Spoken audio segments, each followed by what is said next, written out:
السلام عليكم ورحمة الله بسم الله والحمد لله والصلاة والسلام على رسول الله وعلى آله وصحبه ومن والاه رب اشرح لي صدري ويسر لي أمري واحلل عقدة من لساني يفقهوا قولي. Mes chers frères, mes chères sœurs, je vous souhaite à tous et à toutes la bienvenue et j'implore Allah Tabarak wa Ta'ala de vous récompenser pour cet effort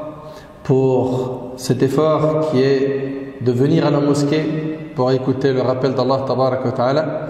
J'implore Allah Subhanahu wa Ta'ala de faire de cette assemblée une assemblée bénie, une assemblée riche en spiritualité. J'implore Allah Tabarak wa Ta'ala de nous pardonner, de nous accorder la sincérité et la piété. Notre thème aujourd'hui avec l'aide d'Allah Tabarak wa Ta'ala est la valeur du prophète sallallahu alayhi wa sallam. Sachant que le sujet est long, on va bi'idhnillahi tabarak wa ta'ala le diviser en 4 parties. La première, les épreuves et les hostilités qu'a connues le prophète sallallahu alayhi wa sallam. La deuxième partie, la place et le rang qu'occupe notre bien-aimé sallallahu alayhi wa sallam. Troisième partie, son comportement. Et quatrième partie, quel est notre devoir vis-à-vis de notre prophète sallallahu alayhi wa sallam. Écoutez attentivement ce qui suit, car si on est là aujourd'hui pour parler du sceau des prophètes, de l'imam des imams, du meilleur homme qu'Allah Tabarak wa Ta'ala a créé, si on est là pour parler de lui, c'est parce que c'est notre leader, c'est notre modèle, celui dont aucune conversion à l'islam n'est valide sans que son nom ne soit cité. Celui dont son nom est cité dans chaque appel à la prière. Il s'agit de l'ami intime d'Allah Tabarak wa Ta'ala. Remontons un petit peu dans le temps et regardons comment est-ce que ses ennemis se sont comportés avec lui, afin de voir à quel point il a dû endurer, à quel point il a sacrifié pour que les gens disent La ilaha illallah Muhammadun Rasulullah. Dès les premiers instants où notre prophète sallam monta sur le monticule à Safa, après la révélation du verset où Allah Tabarak wa Ta'ala a dit Fasda' bima tu'mar wa a'rid 'anil mushrikin. Expose donc clairement ce qu'on t'a commandé et détourne-toi des associateurs. Et après la révélation du verset où Allah Tabarak wa Ta'ala a dit wa anzir 'ashiratakal aqrabin, et avertis les gens qui te sont les plus proches. Après la révélation de ces deux versets, le prophète sallam il monte sur le mont As-Safa. Pour ceux qui connaissent la biographie du prophète sallam, ça va vous parler. Et ce hadith il est rapporté par Bukhari et Muslim. Et le prophète sallam s'est mis à appeler les différentes tribus de Quraysh. Oh les Bani Fihr, oh les Bani Adi. Puis ils se réunirent autour de lui. Ils avaient confiance en lui. Comment est-ce qu'il était appelé avant la révélation? Je vous écoute. Al-Amin, l'honnête, le digne de confiance, n'est-ce pas? Le prophète alayhi salatu wassalam, il les appelle. Abu Lahab arriva en compagnie des Qurayshites. Le prophète alayhi sallam, il leur dit me croiriez-vous si je vous disais qu'il y a dans la vallée des cavaliers prêts à vous attaquer? Oui, répondirent-ils. Nous ne connaissons de toi que la sincérité. Et là le prophète alayhi sallam a dit alors sachez que je viens vous avertir contre un dur châtiment. Là il est en train d'annoncer qu'il est prophète. Et c'est à partir de cet instant que l'hostilité lui a été déclarée. Son oncle Abu Lahab lui répondit. Qu'est-ce qu'il lui a dit? Il lui a dit que tu périsses le reste du jour. Est-ce pour cela que tu nous as réunis? Et là Allah Tabarak wa Ta'ala, le maître Azza wa Jal, défendit son prophète sallallahu alayhi wa sallam et révéla Tabbat yada abi lahabin wa tab. Que périssent les deux mains d'Abu Lahab et que lui-même périsse. Ma aghna anhu maluhu wa ma kasab. Sa fortune ne lui sert à rien, ni ce qu'il a acquis. Sayasla naran dhata lahab. Il sera brûlé dans un feu plein de flammes. Wa mra'atuhu hammalat al-hatab. De même sa femme, la porteuse de bois, fi jijiha hablum min masad. À son cou, une corde de fibres. Et je tiens à faire une remarque très importante. Et je vous demande s'il vous plaît d'être très attentif, barakallahu fikum. À chaque fois qu'un prophète était combattu ou insulté, il se défendait lui-même. Et je vais vous donner pas mal de preuves. À chaque fois qu'il y a eu un prophète qui a été attaqué ou insulté, il se défendait lui-même. Il prenait sa propre défense, sauf Rasulullah sallallahu alayhi wa sallam. À chaque fois qu'il a été attaqué, c'est Allah Azza wa Jal qui a pris sa défense. Regardez, Abu Lahab il dit quoi? Que tu périsses le reste du jour. Allah Ta'ala lui répond que périssent les deux mains d'Abu Lahab et que lui-même périsse. Le prophète Nuh, son peuple lui a dit Inna lanaraka fi dalalin mubin. Nous te voyons dans un égarement manifeste. Nuh s'est défendu. C'est lui qui a répondu. Il a dit Qala ya qawmi laysa bi dalala walakinni rasul min rabbil alamin. Il dit oh mon peuple, il n'y a pas d'égarement en moi, mais je suis un messager de la part du Seigneur de l'univers. Le prophète Hud alayhi salam, son peuple l'a insulté et il lui a dit Inna lanaraka fi safaha. Certes, nous te voyons en pleine sottise. Hud répondit Qala ya qawmi laysa bi safaha. Suivez bien, oh mon peuple, il n'y a pas de sottise en moi. Le prophète Moussa alayhi salam, Pharaon lui a dit Faqala lahu Pharaon inni la adhunnuka ya Moussa mashoura. Pharaon lui dit oh Moïse, je pense que tu es ensorcelé. Moussa alayhi salam se défendit et dit Inni la adhunnuka ya Pharaon mathboura. Oh Pharaon, je te crois perdu. Quraysh a accusé notre prophète sallam de folie en disant wa qalu ya ayyuha alladhi nuzzil alayhi adh-dhikr innaka la majnoun. Les Mécois dirent ô toi sur qui on a fait descendre le Coran, tu es certainement fou. La réponse et la défense, elle est venue de qui? D'Allah Azza wa Jal. Allah Ta'ala a répondu dans le Coran en disant wa ma sahibukum bi majnoun. Allahu Akbar. Votre compagnon Muhammad n'est nullement fou. Les polythéistes l'ont accusé d'être un sorcier. Ils dirent وَعَجِبُوا أَنْ جَاءَهُمْ مُنذِرٌ مِّنْهُمْ وَقَالَ الْكَافِرُونَ هَذَا سَاحِرٌ كَذَّابٌ. Et ils, les Mécois, s'étonnèrent qu'un avertisseur parmi eux leur soit venu. Et les infidèles disent c'est un magicien et un grand menteur.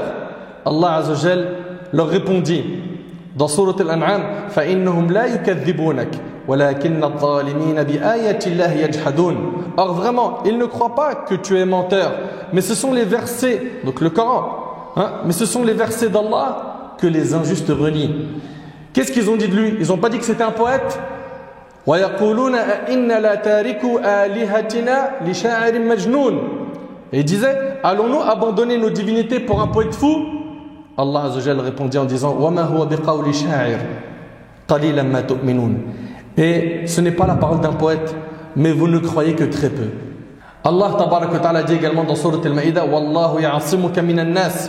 Et Allah te protégera des gens. Et Allah Azza wa Jalla dit Inna kafaynaka al-mustahzi'in. Nous t'avons effectivement défendu vis-à-vis des moqueurs. Allah Tabarak wa Ta'ala dit Huwa alladhi ayyadaka bi nasrihi wa bil mu'minin wa allafa bayna qulubihim. C'est lui qui t'a soutenu par son secours ainsi que par l'assistance des croyants. Je reviens donc aux premiers instants où le prophète sallam annonça qu'il a été envoyé en tant que prophète. Ils se révoltèrent. Ils se révoltèrent contre lui. Et l'hostilité commença. Une femme vint près de la Kaaba, alors que notre prophète sallam était présent avec Abu Bakr. Puis elle demanda à Abu Bakr, où est votre compagnon? Elle parlait de qui? Du prophète sallam.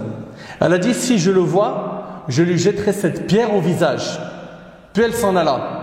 Abu Bakr dit au prophète sallam, t'as-t-elle vu au messager d'Allah? Mais il était là. Le prophète sallam répondit, non, Allah l'a empêché de me voir.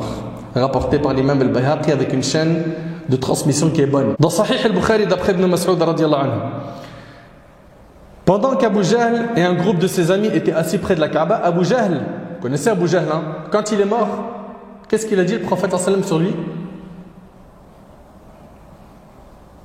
Personne ne sait. Barakallahu fik. Le pharaon de la communauté est mort. Ben alors on parle du prophète sallam, vous avez intérêt à vous retrousser les manches et à lire sa biographie, à l'apprendre par cœur. Vous n'avez pas d'excuses.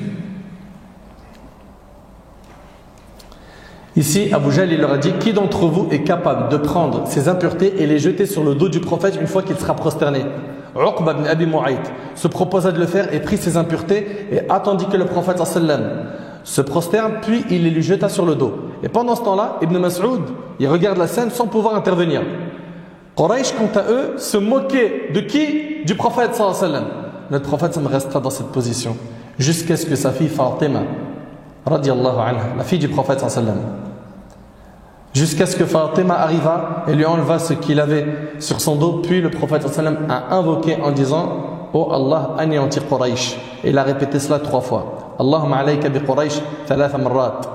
Vous voyez à quel point le prophète sallallahu alayhi wa sallam a subi de ses ennemis. Un jour, Uqba ibn Abi Mu'ayt l'étrangla de son châle pour le tuer. Et c'est là qu'Abu Bakr le poussa et dit: allez-vous donc tuer un homme parce qu'il a simplement dit que son Seigneur est Allah? Ataqtuluna rajulan ay yaqula rabbi Allah. C'est ça son crime. Dans Sahih, l'imam Muslim, Abu Jahl dit aux polythéistes: comment est-ce que Mohammed peut-il se prosterner entre nous sans avoir peur? Il dit: par Allat et Al-Uzza. C'était des divinités qu'ils adoraient en dehors d'Allah, n'est-ce pas? Il a dit: par Allat et Al-Uzza, si je le vois prier, je lui écraserai le cou et lui verserai de la terre sur le visage. Puis un jour, pendant que le prophète sallam était en prière prosterné, Abu Jahl est allé piétiner son cou. Pendant ce temps-là, les gens observaient attentivement Abu Jahl, et quand il se rapprocha du prophète, il se mit à reculer. Et c'est impressionnant, hein? Le hadith ici, il est rapporté par l'imam Muslim, il est authentique. Il s'est approché du prophète, puis après il a commencé à reculer. Et on l'a vu en train d'essayer d'éviter quelque chose avec ses mains. Et lui dire: qu'as-tu fait, ô Abul Hakam?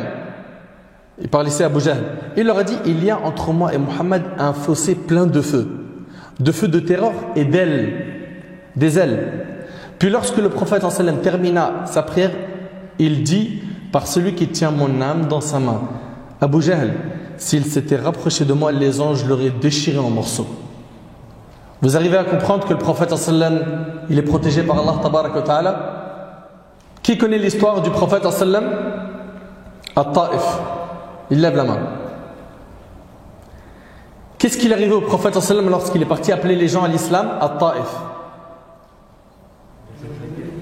Ils lui ont jeté des pierres. Lui, il avait désespéré des Mécois. Et il a donc cherché refuge auprès du peuple de Taïf. Il s'attendait à ce que le peuple de Taïf l'accueille bien et qu'ils acceptent le message de l'islam. Ça n'a pas été le cas. Ils lui ont jeté des pierres jusqu'à ce qu'il a eu du sang qui coulait de ses pieds, alayhi salatu wassalam. Ce moment fut l'un des plus durs de sa vie.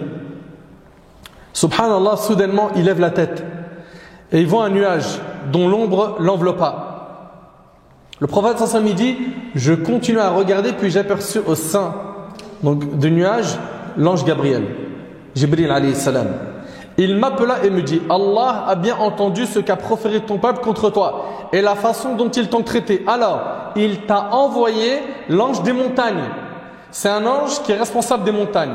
L'ange me salua et me dit: oh Muhammad, Allah a bien entendu ce qu'a proféré ton peuple contre toi. Je suis l'ange des montagnes et Allah m'a envoyé vers toi pour que j'exécute l'ordre que tu me donneras. Car si tu veux, je peux les engloutir des 2 montagnes.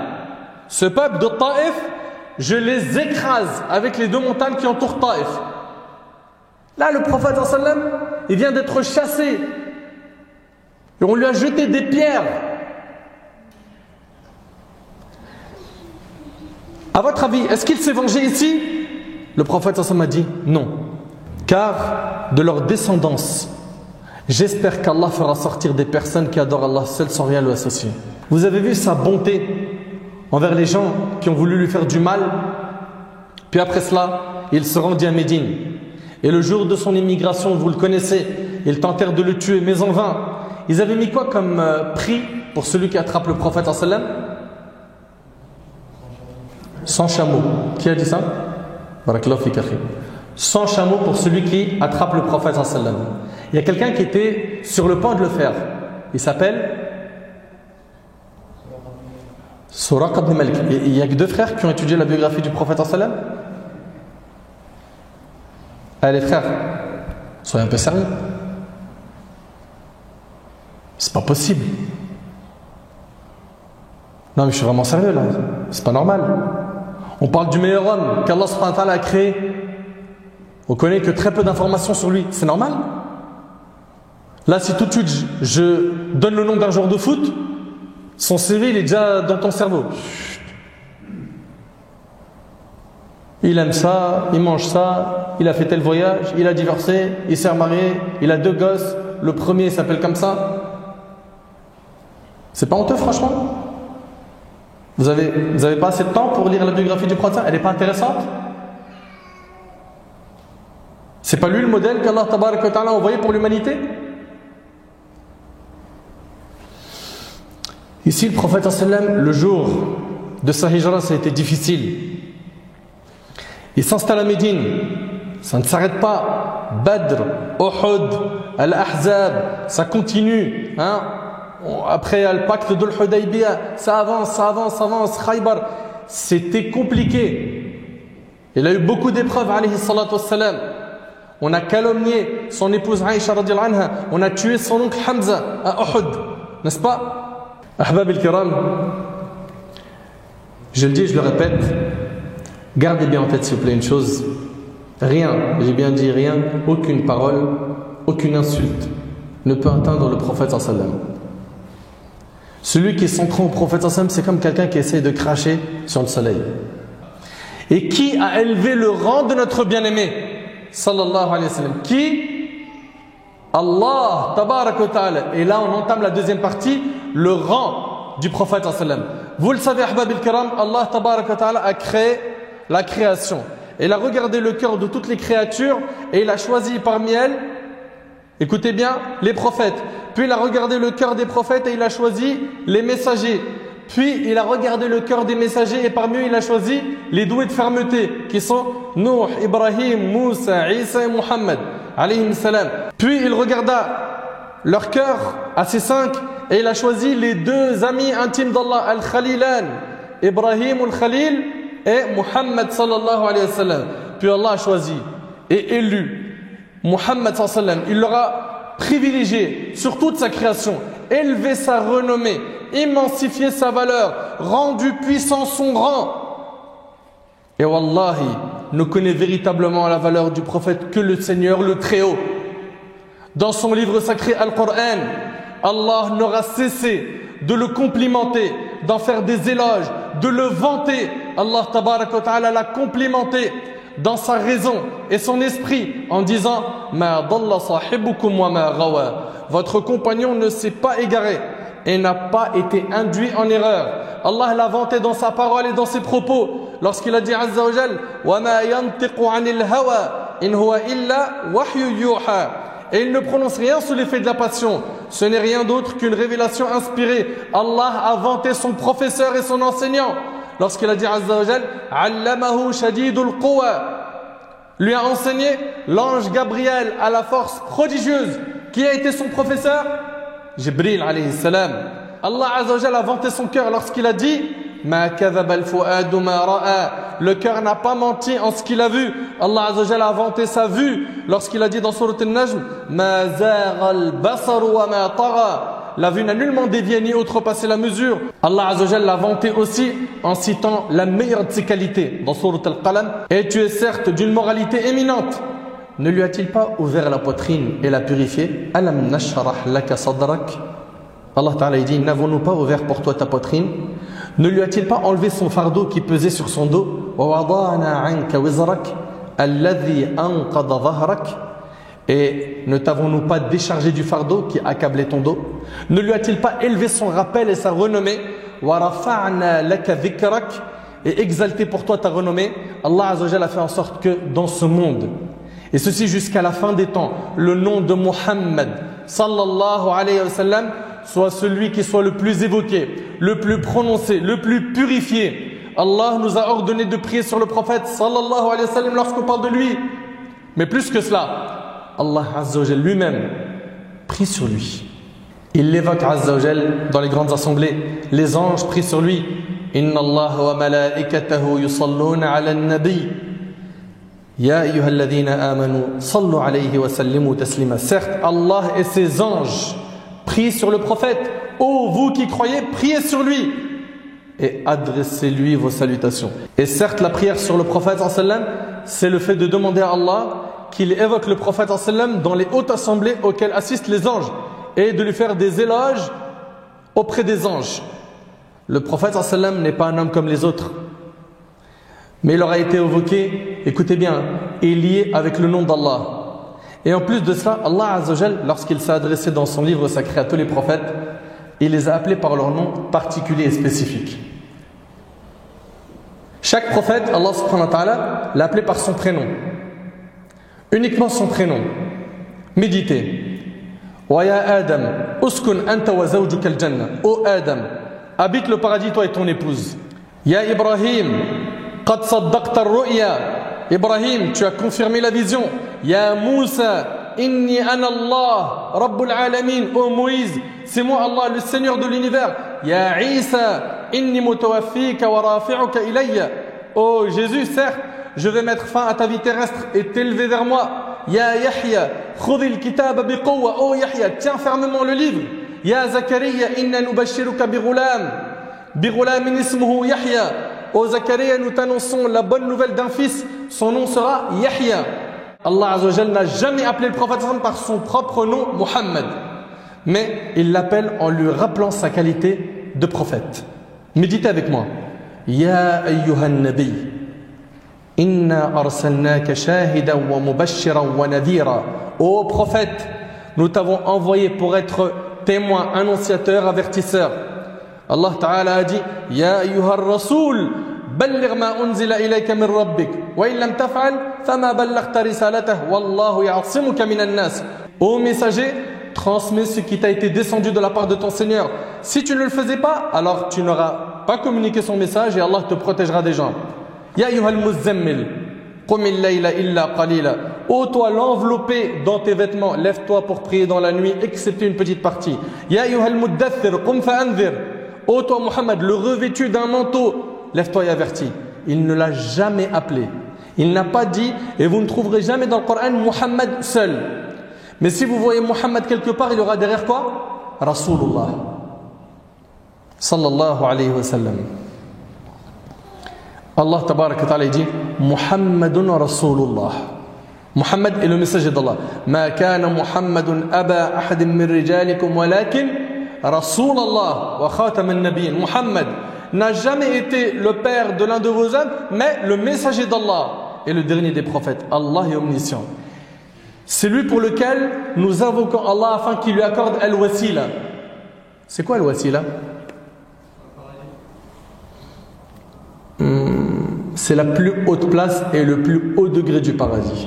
Et Allah Ta'ala il lui a accordé la position de gloire.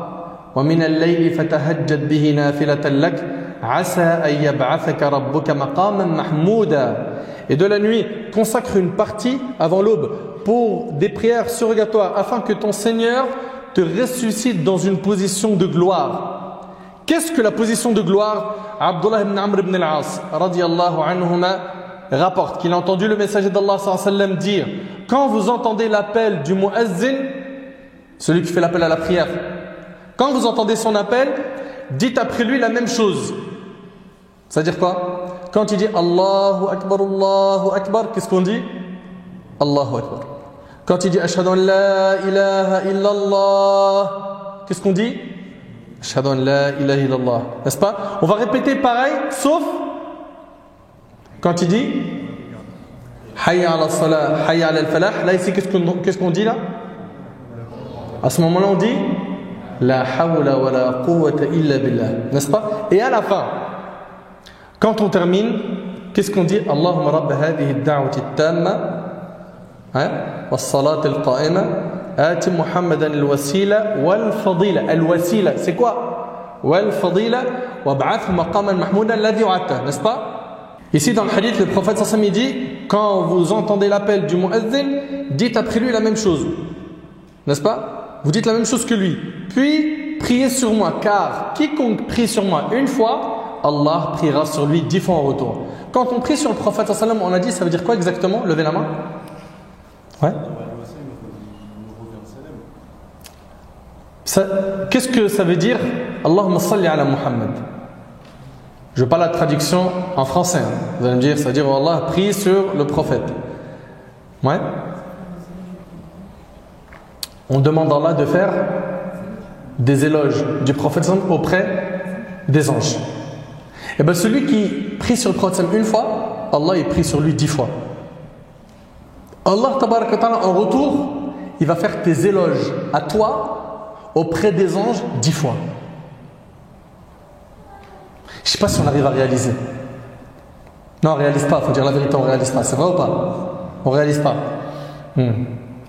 Si c'est un acteur ou un chanteur ou un joueur de foot qui vient, il dit ton nom en bien sur une radio ou sur TF1 ou autre, tu dors plus. Il a parlé de moi, les gars. Non mais t'as vu la vidéo ou pas? T'as entendu tout ce qu'il a dit? T'as lu entre les lignes en plus qu'il a dit? Il va même s'inventer des trucs. Des lignes, il n'y a pas de lignes. Il a dit 2 mots. Il ne réalise pas. C'est trop fort pour lui. Mais comment on ne réalise pas qu'il s'agit ici d'Allah, Allah tabarak wa ta'ala, le créateur, le puissant, le roi, le maître. Tu pries sur le prophète une fois, Allah en échange, il va faire tes éloges, il va parler de toi en bien auprès des anges 10 fois. Apprenez à dire Allahumma salli ala Muhammad. Et ici, le prophète alayhi salatu wa sallam dit: puis demandez à Allah de m'accorder al-wasila, qui est un haut rang au paradis qui ne convient qu'à l'un des serviteurs d'Allah. Et j'ai bon espoir d'être ce quelqu'un. Celui qui demande pour moi al-wasila aura plein droit à mon intercession en sa faveur, rapporté par l'imam Muslim. C'est-à-dire quoi? Si tu demandes à Allah, avec cette dua qu'on a mentionnée et que vous connaissez pour la plupart, qu'on dit après l'adhan, quand tu dis Ati Muhammadan al-wasila wal fadila wa ba'ath maqaman mahmoud alladhi wa'adta, quand tu dis ça, eh ben qu'est-ce que tu gagnes? L'intercession du prophète ensemble le jour du jugement. Il vient intercéder pour toi. Et ce jour-là, il va être difficile. Tu auras besoin de quelqu'un qui t'aide. Imagine, c'est Rasulullah. Subhanallah. La position de gloire, c'est la place dont le messager d'Allah sallam bénéficiera lorsqu'il demandera l'intercession, lorsqu'Allah lui accordera la grande intercession en la faveur de toute l'humanité entière, même de ceux qui l'ont critiqué. Le jour du jugement, ils se présenteront devant le prophète sallam alors qu'ils souffriront de la chaleur du jour du jugement, des tourments, des afflictions. Ils voudront absolument qu'Allah Azza wa Jal commence le jugement. Ils viendront à tous les prophètes. Vous connaissez un hadith al-Shafa'a, le jour du jugement? L'humanité entière va se diriger vers Adam. Puis Adam il dira non, j'intercède pas aujourd'hui, je peux pas. Ensuite ils vont se diriger vers qui? Ensuite Nuh alayhi salam, n'est-ce pas? Ibrahim alayhi salam, Moussa, Isa, Muhammad sallam. Et quand Muhammad alayhi sallam, on lui demandera l'intercession, imaginez-vous l'humanité entière qui se déplace le jour du jugement pour lui demander juste que le jugement il commence. Le prophète sallam il se prosternera sous le trône d'Allah et Allah va lui inspirer des formules de louange qu'il n'avait pas connues auparavant. Puis après Allah tabarak wa ta'ala lui dira: Ya Muhammad irfa' ra'sak, lève ta tête, wasal tu'ta washfa' tushaffa, demande et tu auras l'intercession. Et la première chose que prononce le prophète sallam: Ummati, Ummati, ma communauté. Allahu Akbar. Subhanallah. C'était le slogan du prophète sallam, ma communauté. Et aujourd'hui, de moins en moins, on pense aux autres. On vit dans un monde d'égoïstes. Chacun pense qu'à lui. Juste aider les proches de ta famille, ça n'y a plus le temps. Ça prend trop d'énergie. Ah, de toute façon, lui, il ne comprend jamais rien. Subhanallah. Allah tabarak wa ta'ala, il dit dans le Coran: Inna a'taynaka al-kawthar. Nous t'avons certes accordé al-kawthar. C'est quoi le kawthar? D'après Abdullah ibn Omar, écoutez bien, c'est quoi le kawthar? Le prophète a dit: al-kawthar est un fleuve dans le paradis. Vous entendez? Ses bords sont en or. Son cours est de perles d'émeraude. Son sable est plus parfumé que le musc. Son eau est plus sucrée que le miel et plus blanche que la neige, rapporté par l'imam al-Tirmidhi. Il nous dit à son propos: celui qui en boira n'aura plus jamais soif jusqu'à entrer au paradis. Et tu ne rentreras au paradis que par l'intermédiaire du messager d'Allah, car la porte du paradis ne sera ouverte qu'après son intercession et sa demande. Elle ne sera ouverte qu'à lui, avant toutes les communautés. Il frappera à la porte du paradis. Le gardien du paradis, il s'appelle Ridwan. Et le gardien du paradis lui dira: qui es-tu? Il dira: je suis Mohammed. Il lui dira: il m'a été ordonné à n'ouvrir à personne avant toi. Le premier homme de l'humanité qui entrera en premier fait le Jannah, c'est le prophète. Subhanallah, Allah tabaraka wa ta'ala n'a juré par la vie d'aucun être humain et d'aucune créature excepté la vie du messager d'Allah sallallahu alayhi wa sallam. Et on sait que lorsque le prophète, et on sait quand Allah ta'ala il jure par la vie de quelque chose, c'est pourquoi Allah ta'ala il dit wal asr, par le temps. Pourquoi il jure par le temps? Je vous écoute. C'est important. Pour montrer l'importance du temps. Quand Allah tabaraka wa ta'ala jure par une chose, c'est pour montrer son importance. Vous suivez? Allah tabaraka wa ta'ala il dit la'amruk. Allahu akbar. Allah azza wa jalla il dit au prophète par ta vie. Et vous méditez? La'amruk innahum lafi sakratihim ya'mahun. Par ta vie, ils se confondaient dans leur délire. Certes, la valeur du messager d'Allah auprès d'Allah est immense. Si seulement l'humanité le connaissait, si seulement les musulmans le connaissaient, car malheureusement de nos jours, ils ne connaissent pas sa valeur, ni sa place, ni son rang auprès d'Allah. C'est pour ça aujourd'hui que les musulmans suivent aujourd'hui une armée de faux modèles. C'est parce qu'ils ne connaissent pas leur modèle. J'ai bien dit une armée de faux modèles. On ne les compte plus. Ils ont plein de noms. Rappeurs, chanteurs, influenceurs, n'est-ce pas? Acteurs, humoristes, joueurs de foot, et j'en passe. On a vraiment une grande perte de repères. Sachez qu'Allah tabaraka wa ta'ala nous a accordé un très grand bienfait en nous envoyant cet homme, Muhammad, sallallahu alayhi wa sallam. Allah tabaraka wa ta'ala a dit, méditez s'il vous plaît sur ce verset. Allah azza wa jalla dit, لَقَدْ مَنَّ اللَّهُ عَلَى الْمُؤْمِنِينَ إِذْ بَعَثَ فِيهِمْ رَسُولًا إذ بعث فيهم رسولا من أنفسهم يتلو عليهم آياته ويزكيهم ويعلمهم الكتاب والحكمة وإن كانوا من قبل لفي ضلال مبين. Allah a très certainement fait une faveur aux croyants lorsqu'il a envoyé chez eux un messager de parmi eux-mêmes qui leur récite ces versets, les purifie et leur enseigne le livre et la sagesse, bien qu'ils fussent auparavant dans un égarement évident. D'après Thabit, Anas ibn Malik radiyallahu ta'ala anhu a dit, le jour durant lequel le prophète est entré à Médine, toutes les choses dans la ville ont été illuminées. Par quoi? Par la venue du prophète à Médine. Médine était illuminée. Mais le jour où il est mort, toutes les choses dans la ville ont été obscurcies. Alors que nous n'avions même pas enlevé la poussière de nos mains suite à l'enterrement du prophète sallallahu alayhi wa sallam, nous avons certes réprouvé nos cœurs. C'est-à-dire quoi? Leur cœur n'était pas comme il était de son vivant. Après le décès du prophète sallallahu alayhi wa sallam. Le messager d'Allah sallallahu alayhi wa sallam nous raconte un des bienfaits qu'Allah lui a accordés et une des qualités qu'Allah lui a accordées. Et une des choses qui nous prouve sa valeur et son rang auprès de toute l'humanité. Il nous dit, lorsque je montais dans les cieux, dans quel voyage? Levez la main. Vas-y. Derrière? Ouais. L'ascension. Donc il y a eu le voyage nocturne, ok? Et il y a eu après l'ascension. Très bien.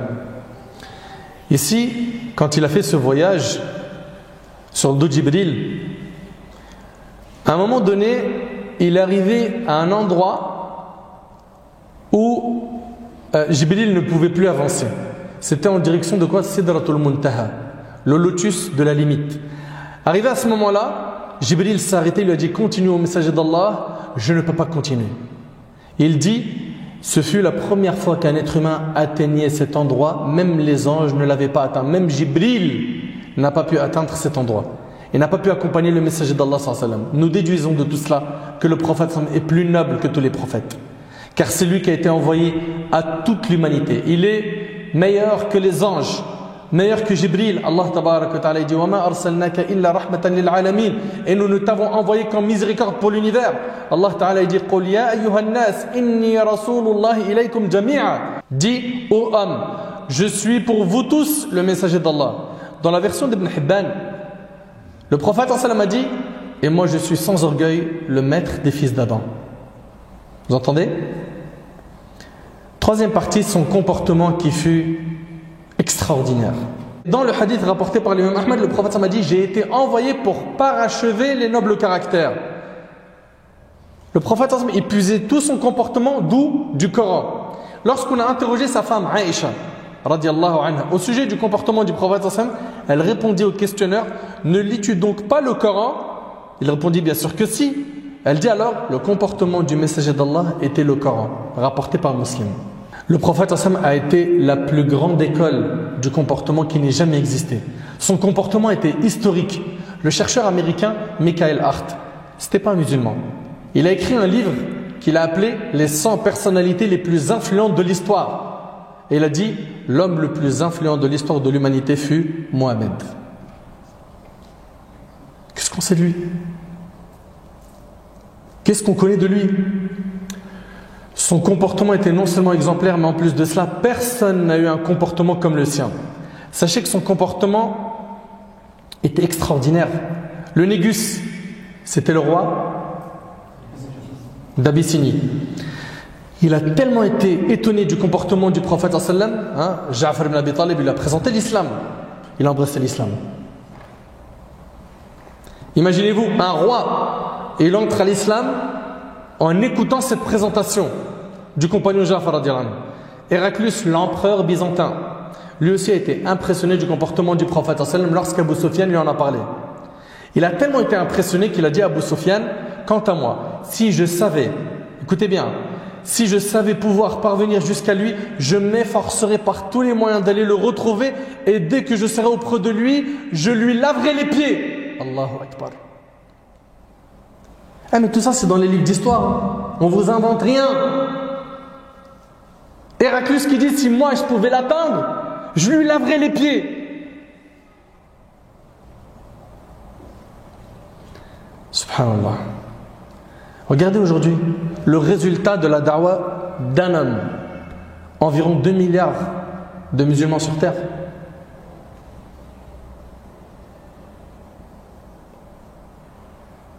Tout ça c'est dans le compte de ses bonnes actions. Alayhi salatu wassalam. Les gens se sont tellement posé des questions sur son comportement, ce prophète, cette religion, qu'aujourd'hui on dépasse les 200 millions de musulmans en Indonésie, au Pakistan pareil, en Inde. En 2019, ils étaient 195 millions. Au Bangladesh, en 2017, ils étaient 157 millions. Je n'ai pas les derniers chiffres. C'est le fruit de ce bon comportement, de la da'wa du prophète sallallahu alayhi wa sallam. Sans trop tarder, voyons un échantillon du comportement du bien-aimé alayhi salatu wa sallam. Ali ibn Abi Talib, c'était le cousin du prophète sallallahu alayhi wa sallam, mais aussi vas-y Hassan, le mari de sa fille. La fille du prophète sallallahu alayhi wa sallam ici c'était Fatima radiallahu anha. Et Ali ici radiallahu anhu c'était le mari de Fatima, la fille du prophète sallallahu alayhi wa sallam. Ali ibn Abi Talib, il décrit le comportement du prophète sallallahu alayhi wa sallam et il dit, écoutez bien s'il vous plaît, il n'a jamais été vulgaire et n'a jamais cherché à l'être. Il y en a des raretés qui n'ont jamais, écoutez bien, été vulgaires et n'a jamais cherché à l'être. Mais certains des fois ils cherchent à l'être. Pourquoi? Comme ça je me fais respecter. Sinon je ne m'intègre pas avec l'équipe. Si je dis pas de gros mots, on va dire je suis une tapette. Et il n'a jamais cherché à l'être. Et il ne chahutait pas dans les marchés. C'était pas quelqu'un qui se faisait remarquer dans les marchés, il ne faisait pas de bruit. Il ne rendait pas un mal par un autre, mais au contraire, il pardonnait et tournait la page. Alors, ici je vous demande de méditer s'il vous plaît. Pardonner à quelqu'un, on est d'accord déjà, c'est un effort, oui ou non? Quelqu'un il t'a fait un vrai mauvais coup, c'est quelque chose. Mais tu sais, ça veut dire quoi tourner la page? Le prophète il pardonnait et il tournait la page.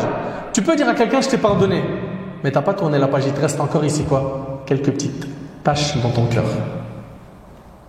Le prophète sallallahu alayhi wa sallam, il pardonnait et il tournait la page.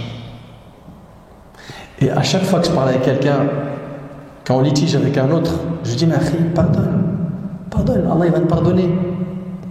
Le prophète il pardonnait, il tournait la page. Oh non, c'est trop grave ce qu'on m'a fait. On a un exemple, c'est Rasulullah alayhi salatu wassalam, il a pardonné des choses immenses. C'est lui le modèle. Jamais il ne frappa une personne, ni une femme, ni un esclave, sauf en temps de guerre. Jamais il ne s'est vengé pour une cause personnelle, mais seulement quand on violait ce qui était sacré auprès d'Allah. Lorsqu'on violait ce qui était sacré auprès d'Allah, il était celui qui se mettait le plus en colère.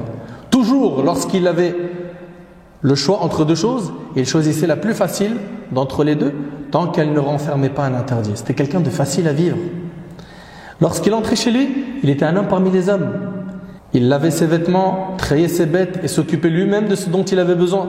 Le prophète retenait sa langue. Il ne parlait que lorsque le sujet le concernait. Il prenait les nouvelles de ses compagnons et demandait après eux. Il les réconciliait et ne poussait pas les gens à la dispute. Il donnait de la valeur au bien et encourageait à le faire et rendait le mal détestable. Le mal, c'est quelque chose de détestable. Et il le rabaissait. Il ne se levait ni ne s'asseyait qu'après avoir évoqué Allah. Chaque déplacement qu'il fait, il évoque Allah. Dhikr. Il restait assis jusqu'à ce que tous les autres groupes se soient entretenus avec lui. Il donnait à chaque personne une part de son temps, de telle manière que chaque personne pensait qu'elle fut la mieux accueillie. Chaque personne qui le fréquentait disait « Personne n'a été accueilli comme moi. » Chaque personne. Mais à quoi il ressemblait son comportement? Subhanallah. Il répondait à la personne par ce qu'elle désirait ou une parole douce. Il respectait les personnes âgées, faisait preuve de tendresse avec les enfants et venait en aide à l'opprimé.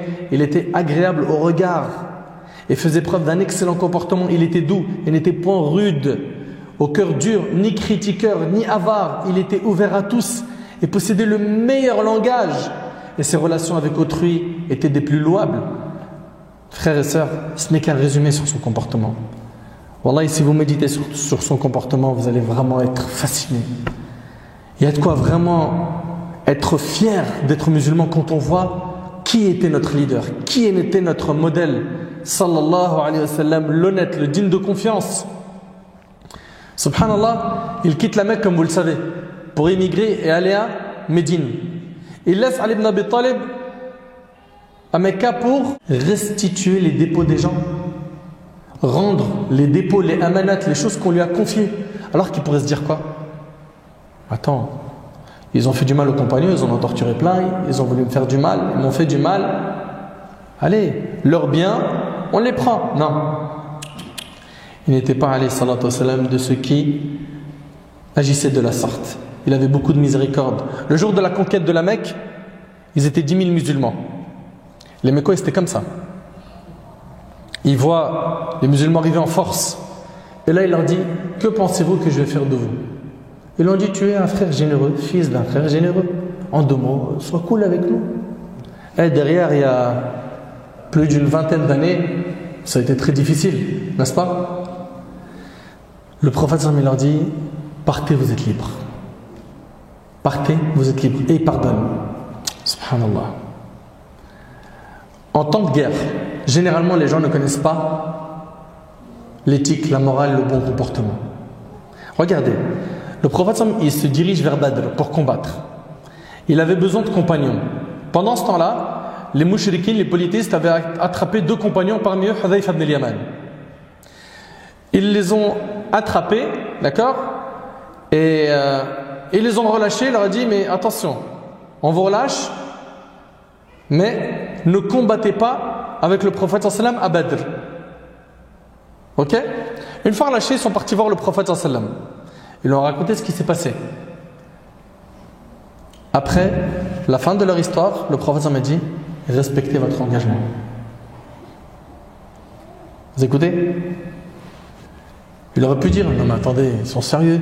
Ils ont conditionné que vous ne venez pas vous battre à Badr contre eux. Venez dans mon rang, on y va. Non, il a dit, respectez votre engagement. Ne venez pas avec moi et je demanderai à Allah son soutien. Subhanallah. Et le prophète il avait besoin de nombre. Subhanallah. Plein d'histoires comme ça, plein, il y en a plein. Jabir radiyallahu anhu dit, nous étions avec le prophète sallam à Dhat al-Riqa'.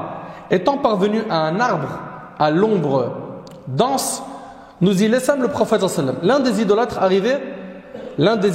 arriva alors que le sabre du prophète sallam était accroché à l'arbre. Il a pris l'épée du prophète sallam, il le dégaina et dit au prophète sallam, as-tu peur de moi? Imagine la scène. As-tu peur de moi? Le prophète sallam lui a dit non. Il dit, qui te protège de moi? Il a dit Allah. Dans la version d'Abu Bakr al-Ismaili, il a dit, qui te protège de moi? Il a dit Allah. Le sabre tomba de sa main. Le prophète saisit le sabre et lui a dit, et toi, qui te protège de moi? Il a dit, sois le meilleur preneur, sois gentil avec moi. Sois le meilleur preneur. Il dit non, mais je te promets de ne plus te combattre. Le prophète lui a rendu sa liberté. Quand l'homme revint chez ses compagnons, il leur a dit, je reviens à vous de chez le meilleur des gens. Sachez une chose, ahbab al-kiram, et c'est important qu'on mette les points sur les i. Le premier à avoir appelé au bon comportement avec les enfants, avant même l'UNICEF, a été le prophète. Le premier à avoir appelé au bon comportement envers les prisonniers, avant même les conventions de Genève, ça a été le prophète. Le premier à avoir appelé au bon comportement vers les femmes, avant le mouvement de libération des femmes, ça a été le prophète. Le premier à avoir appelé aux droits de l'homme, avant même la déclaration des droits de l'homme et du citoyen en 1789, a été le prophète. Le premier à avoir recommandé la libération des esclaves avant la déclaration universelle des droits de l'homme en 1945 à New York, ça a été le prophète. Le premier à appeler aux droits des animaux avant même l'association Greenpeace et WWF fut le prophète. Je reviens à dire que notre prophète a été envoyé comme miséricorde pour l'humanité. Et la preuve en est ce qu'on vient d'entendre, qui n'est qu'un échantillon. On a vu ici comment le prophète il était avec ses ennemis, ses prisonniers en temps de guerre. Subhanallah. Il était bon envers les femmes, il était bon envers les enfants. Le prophète avec ses épouses, il se distinguait par une intense sensibilité et douceur. Le prophète aidait son épouse dans les tâches ménagères. Al-Aswad demanda à Aïcha radiyallahu anha, comment se comportait le prophète au sein de sa famille. Elle répondit, il m'aidait dans les tâches ménagères et lorsque retentissait l'appel à la prière, il allait à la mosquée pour l'accomplir, rapporté par Al-Bukhari. Et il a dit, le meilleur d'entre vous est le meilleur avec les femmes, rapporté par Ahmed. D'après Aïcha radiyallahu anha, elle dit, j'accompagnais le prophète dans un de ses voyages alors que j'étais encore une jeune fille mince. Elle était mince. Puis le prophète m'a dit aux gens, avancez. Ils avancèrent, puis il me dit, viens faire la course avec moi. C'est le prophète, il dit à sa femme, viens, aujourd'hui quelqu'un on lui dit, passe un peu de temps de divertissement avec ta femme. Moi je me rappelle une fois, j'avais parlé avec un frère, qu'Allah le protège. Une fois je lui ai dit, je parle avec lui, il me dit, ma femme voilà, elle m'en veut et tout. Pourquoi? Il me dit, parce que je parle pas trop. Je dis, pourquoi? Il me dit, le prophète il a dit, celui qui croit en Allah et au jour dernier, qu'il dise du bien ou qu'il garde le silence. Je disais, ouais. Il me dit, mon frère, j'ai rien à lui dire de bien. Ouais, je me tais. Je dis, mais ça veut dire toi tu parles que si c'est un verset ou un hadith? Il dit, j'ai rien à dire de bien. Subhanallah. Vous avez le droit de parler aussi de divertissement, tant que c'est licite, de umur dunya, des choses de ce bas monde, de comment elle va, sa santé, ses projets. Mais tu as le droit. Et des fois, on abuse. Et là, ici, le prophète il dit à sa femme, viens faire la course avec moi. Je ne sais pas si vous imaginez. Et là, Aïcha dit, nous filmons la course ensemble et j'ai gagné la course. Il ne m'en parla plus pendant un long moment jusqu'à ce que j'ai oublié ce fait. Plus tard, elle dit, j'ai pris du poids. Je l'ai accompagné une nouvelle fois dans un de ses voyages, puis il a dit, avancez. Ils avancèrent, puis il me dit, viens faire la course avec moi. Nous fîmes la course ensemble et cette fois, il gagna. Il rit en disant, cette fois, c'est la revanche. C'est la revanche de la première course perdue. C'est rapporté par l'imam Ahmed. Subhanallah, c'était quelqu'un d'extraordinaire. On en a déjà parlé. Le meilleur d'entre vous, c'est le meilleur avec sa femme. La femme a été valorisée dans notre religion. Le prophète il visitait les malades. Et pas que les malades musulmans. On connaît tous l'histoire du jeune juif qu'il a visité, n'est-ce pas? Il était au service des gens. Il était doux envers les ignorants. Il respectait les liens de famille. Il était généreux. Jabir radiyallahu anhu, il dit, il ne lui est jamais arrivé de dire non à quelqu'un. Allahu Akbar. C'est impressionnant. Il était ascète, pudique, modeste, courageux. Il était, alayhi salatu wassalam, un grand adorateur. Les non-musulmans ont témoigné de son comportement extraordinaire. L'encyclopédie Britannica le proclame. L'homme de religion qui a connu le plus de succès sur terre. George Bernard Shaw, politique et écrivain anglais du XXe siècle, a déclaré que si Muhammad vivait encore, il réussirait à résoudre tous les problèmes qui menacent notre civilisation aujourd'hui. Napoléon Bonaparte, pareil, il a dit des belles paroles et ils sont nombreux à avoir écrit sur lui, alayhi salatu wassalam. Maintenant, il faut qu'on arrive au concret. Est-ce que ça suffit d'entendre tous ces textes sur sa valeur sans que l'on puisse parler de notre devoir vis-à-vis du prophète sallam? Non. La première des choses et le premier devoir qui nous incombe, et je vous demande d'être attentif s'il vous plaît parce que je vais en citer quelques-uns. 1. Remettre en cause la croyance qu'on a en notre prophète alayhi salatu wassalam.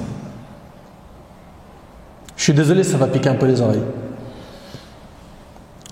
Nous n'avons pas cru de la meilleure des façons au prophète alayhi salatu wassalam. Et nous n'avons pas transmis véritablement ses propos, ses actions, ses faits et gestes. Croire en lui, nous vous le rappelons, c'est approuver par ta langue sa prophétie, déclarer véridique par ton cœur son message, et c'est utiliser tes membres pour lui obéir et suivre sa sunna. Je vais répéter. Croire en lui, c'est approuver par ta langue sa prophétie et déclarer véridique par ton cœur son message. Tout ce qu'il a dit, tu es certain que c'est vrai. Et c'est utiliser tes membres pour lui obéir et suivre sa sunna. Allah tabaraka wa ta'ala dit قل إن كنتم تحبون الله فاتبعوني يحببكم الله ويغفر لكم ذنوبكم والله غفور رحيم. Dit, si vous aimez vraiment Allah, suivez-moi. Allah vous aimera alors et vous pardonnera vos péchés. Allah est pardonneur et miséricordieux. Beaucoup de gens prétendent croire au prophète sallam. Mais à quoi crois-tu? Et de quelle manière? Croire au prophète sallam, c'est lui obéir dans ce qu'il a ordonné, s'écarter de ce qu'il a interdit, c'est également déclarer véridique ce dont il nous a informés et adorer Allah Azza wa Jal que par ce qu'il a légiféré. Allah Ta'ala dit وَمَا آتَاكُمُ الرَّسُولُ فَخُذُوهُ وَمَا نَهَاكُمْ عَنْهُ فَانْتَهُوا. Prenez ce que le messager vous donne et ce qu'il vous interdit, abstenez-vous-en. مَن يُطِعِ الرَّسُولُ فَقَدْ أَطَاعَ اللَّهَ. Quiconque obéit au messager obéit certainement à Allah. Il y a plein de versets. Plein. Le prophète dans le hadith d'Abi Huraira qui est rapporté par le Bukhari, écoutez bien, il a dit toute ma communauté entre au paradis sauf celui qui s'y refuse. Qui refuse d'entrer au paradis? Très bien. On dit et qui s'y refuse au messager d'Allah? Il dit celui qui m'a obéi entre au paradis et celui qui m'a désobéi s'y est refusé. Lorsque tu refuses d'obéir au messager d'Allah, lorsque tu commets ce qu'il a interdit, c'est comme si tu avais refusé l'entrée au paradis. Tu dois également déclarer véridique tout ce dont il nous a informés. L'imam Ahmad rahimahullah rapporte dans son recueil, et l'imam al-Hakim rapporte dans son Mustadrak avec une chaîne de transmission authentique, que Abdullah ibn Amr radiyallahu anhu an jami' as-sahaba a dit « J'écrivais les gestes et paroles du messager d'Allah sallallahu alayhi wa sallam. » Écoutez un peu cet attachement, cet amour des compagnons. Désirant apprendre tout cela, mais sont venus alors à moi des hommes de Quraysh qui m'ont interdit de faire cela et ils m'ont dit tu écris tout à propos du messager d'Allah alors que ce n'est qu'un humain. Il parle dans la colère et dans la satisfaction et alors il dit je me suis arrêté d'écrire et j'ai informé de cela le messager d'Allah sallallahu alayhi wa sallam et le prophète sallallahu alayhi wa sallam me dit écris par celui qui détient mon âme dans sa main n'est sorti de moi que la vérité al-haq. Vous entendez? Tout ce que le prophète sallam dit, c'est vrai. Il y a bien évidemment une connaissance après à avoir sur quoi? Sur l'authentification des hadiths. Est-ce que le hadith il est authentique ou non? Alhamdulillah, le travail a été fait par les savants. Nous devons déclarer véridique tout ce que le prophète sallam a dit. Cela implique de croire au fait qu'il soit prophète, déclarer véridique qu'il soit messager, déclarer véridique tout ce qu'il a dit et ce dont il nous a informés, croire en ses faits et gestes. Mais encore faut-il le suivre. Encore faut-il lui obéir à ses ordres, s'écarter de ses interdits. Tu ne pourras faire cela, mon frère ainsi que toi, ma sœur, que lorsque tu l'aimeras du plus profond de ton cœur. Beaucoup de gens disent de nos jours, moi j'aime le prophète sallallahu alayhi wa sallam. Et si je demande ici qui aime le prophète sallallahu alayhi wa sallam, tout le monde va lever la main. Mais est-ce que ça suffit de le dire? Par quoi se manifeste, se concrétise cet amour? Par quoi? Comportement, le suivi de sa sunna, etc. Oui ou non? Que tu as envie de lui ressembler? Non? Le cœur, oui. Le fait de vouloir purifier son cœur. Barakallahu fik. Si tu demandes aujourd'hui à n'importe quel musulman, est-ce que tu aimes le prophète? La réponse, normalement, elle est automatique. Bien sûr, tu es sérieux ou quoi? C'est facile de le dire et de le prétendre. Mais il faut le prouver. Lorsqu'un jeune il va aimer un footballeur, pourquoi est-ce qu'il l'aime? Vous savez pourquoi il l'aime? Parce qu'il aime comment il joue, comment il se déplace, sa personnalité, sa manière de parler, son sourire, comment il fait du sport pour s'entraîner. Il apprécie ses entraînements. Idem pour un chanteur. Il l'aime parce qu'il aime sa voix, son style, ses paroles. Idem pour l'acteur. Lorsque tu vas aimer le messager d'Allah sallallahu alayhi wa sallam, il incombe ainsi que tu l'aimes pour sa sunna, pour sa personne, pour ses paroles, ses actions, pour tout ce qu'il aura ordonné et interdit. Mais pour cela, il faut quoi? Il faut que tu le connaisses. Tu ne peux pas aimer quelqu'un que tu ne connais pas. Et je suis désolé, mais si aujourd'hui je vous donne tous là tout de suite une feuille à 4 et un stylo, et je vous dis écrivez tout ce que vous connaissez sur le prophète sallallahu alayhi wa sallam, présentez-le au moins sur une feuille à 4. Vous avez de quoi remplir une feuille à 4? Si oui, alhamdulillah. Et à 4, il n'y a rien à écrire. C'est vrai ou pas? À 4, tu vas écrire quoi? Il y a tellement de choses à dire sur lui. C'est vrai ou c'est pas vrai? Mais t'imagines qu'il y en a peut-être certains parmi vous qui se disent je sais pas si je vais réussir à écrire une demi-page. Et là, c'est inquiétant. Il faut se reprendre. C'est un indicateur d'une grande perte de modèles. De vrais modèles. Et que malheureusement, le shaitan, il nous a piégés. On connaît des noms qu'on ne devrait même pas connaître. Qui appellent à rien, ou qui appellent au péché. Et l'homme le plus important, alayhi salatu wassalam, connaît rien de lui. Le prophète sallam a dit nul d'entre vous n'aura la foi complète tant que je ne serai pour lui plus aimé que ses enfants, ses parents et l'ensemble des gens. Subhanallah. Comment ne pas l'aimer alors qu'il désire notre rencontre? Je vous l'annonce, l'heureuse nouvelle, ô vous qui aimez le prophète sallam, écoutez, le prophète sallam souhaite vivement vous rencontrer. Le prophète sallam souhaite vivement nous rencontrer. D'après Anas ibn Malik radiyallahu anhu, le prophète sallam a dit j'aurais aimé rencontrer mes frères. Les compagnons lui dirent ne sommes-nous pas tes frères? Il répondit vous êtes mes compagnons. Par contre mes frères sont ceux qui ont cru en moi sans pour autant m'avoir vu. C'est rapporté par l'imam Ahmad. Lui alayhi salatu wassalam, il aurait aimé nous rencontrer. Est-ce que nous, c'est quelque chose qui occupe notre esprit? La rencontre du messager d'Allah sallallahu alayhi wa sallam, Yawm al-Qiyamah, le jour du jugement. Est-ce que l'un d'entre nous souhaite du plus profond de son cœur de voir le prophète en rêve? Le prophète sallallahu alayhi wa sallam a dit Man ra'ani fil manam faqad ra'ani haqqa fa inna ash-shaytana la yatamathalu bi. Quiconque me voit en rêve m'a réellement vu, car le diable ne peut pas prendre mon apparence. Nous on veut réellement le voir en rêve, nous? Est-ce que quand tu dors, tu souhaites du plus profond? Vous voulez ça ou pas? Vous savez, une fois il y a quelqu'un qui, un étudiant, il dit à son cheikh, moi j'aimerais bien voir le prophète sallallahu alayhi wa sallam en rêve. Il lui a dit, viens chez moi, dors, passe la nuit chez moi, et puis je vais t'aider. Il lui a ramené à manger, et c'était très salé. Ensuite il lui a dit, je veux de l'eau. Il lui a dit, attends, cool. Il mange, ça y est, sa gorge, c'est l'enfer, il veut boire de l'eau. Il lui a dit, il n'y aura pas d'eau aujourd'hui. Il est parti dormir. Le lendemain, il lui a dit, alors, t'as rêvé du prophète? Il lui a dit, non. J'ai rêvé que je buvais de l'eau, il y avait de l'eau partout, je boivais, j'étais autour de l'eau, entouré de l'eau. Il lui a dit, t'as été véridique dans la volonté de boire de l'eau, t'as vu de l'eau. Nous, si on est vraiment véridique dans le fait de vouloir voir le prophète sallallahu alayhi wa sallam en rêve, on le verra. Il a tellement désiré l'eau qu'il l'a vu en rêve. Vous suivez? Le prophète sallallahu alayhi wa sallam, c'est donc le meilleur des hommes. Comment ne pas l'aimer alors qu'il sera le seul intercesseur le jour du jugement? Ali ibn Abi Talib, on lui a demandé comment se caractérisait votre amour pour le prophète. Il répondit, je jure par Allah, il était plus aimé que nos biens, nos enfants, nos pères et mères, et plus encore que l'eau fraîche en temps de soif. Écoutez bien, est-ce que tu aimes plus le prophète que ton âme? Pose-toi cette question. Réveillons-nous, ahbab al-karam. Réveillons-nous. Est-ce que lorsque ton âme t'appelle à désobéir à Allah subhanahu wa ta'ala, à dormir pour le fajr, à t'écarter des obligations, à ouvrir la porte du haram, à être mauvais envers tes parents, est-ce que là, à ce moment-là, tu te rappelles que non, tu as un modèle, tu ne peux pas faire ça. Rasulullah sallallahu alayhi wa sallam, il nous a pas enseigné cela.